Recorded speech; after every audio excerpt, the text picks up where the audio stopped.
What is up, Ninja Nation? Welcome back to another Pitching Ninja's Filthiest Pitches of the Day.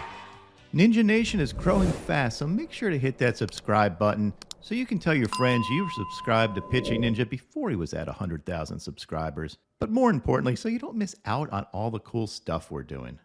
Now on to the filthiest pitches.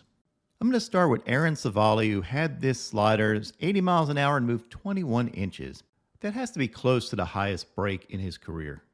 Next, we'll go on to Alek Manoah. Manoah had 7 Ks in 6 innings and only gave up 1 hit. He did struggle with command some, but his mid-90s fastball and his changeup, which he told me sucked, the changeup sucks, looked great. And, of course, his slider was filthy. Here's an overlay, or should I call it a Manoah-verlay, of his two-seamer and his slider, and you can see what makes it so hard to hit. They actually switch places on the way to the plate. I love watching Manoah because he's a complete electric factory when he pitches. Nick Martinez was filthy for the Padres. He had 6 Ks in 5 innings. And check out this changeup and these 2 cutters. I also like the little dance he does before every pitch.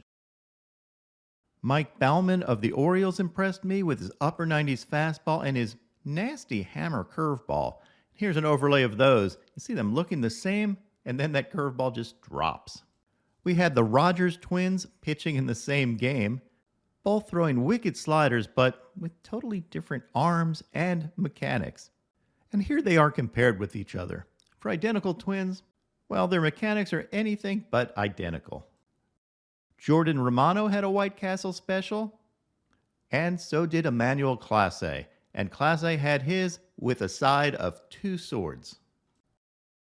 Moving on to some flamethrowers, we had Andres Munoz throwing 101 miles an hour, and then Jhoan Duran throwing 102 miles an hour. Just total gas. My filthiest pitcher from yesterday was Nick Sandlin. Check out these frisbee sliders.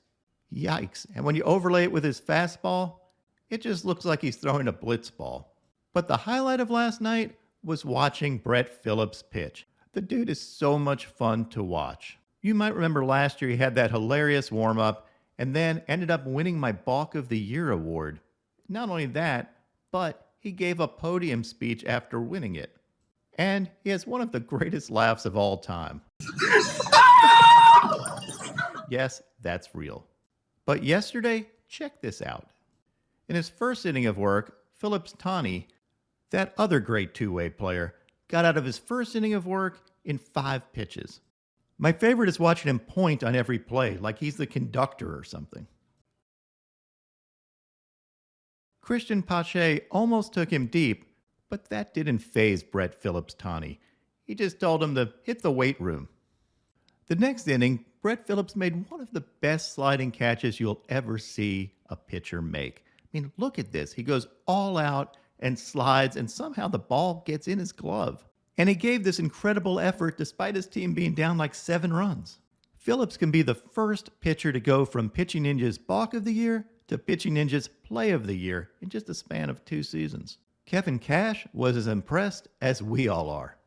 I don't know how many pitchers we got that can do that, but that was, I mean, we're going to see that play on the highlight reel for the rest of the year. Sadly, later on in the inning, Phillips gave up a grand slam.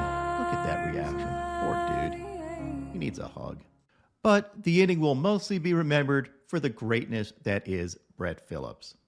Lastly, I compare Brett Phillips' 45-mile-an-hour fastball to Jhoan Duran's 102-mile-an-hour fastball. And you can see they're almost identical.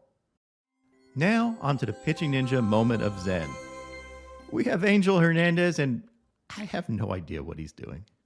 But I think he's lost his mind.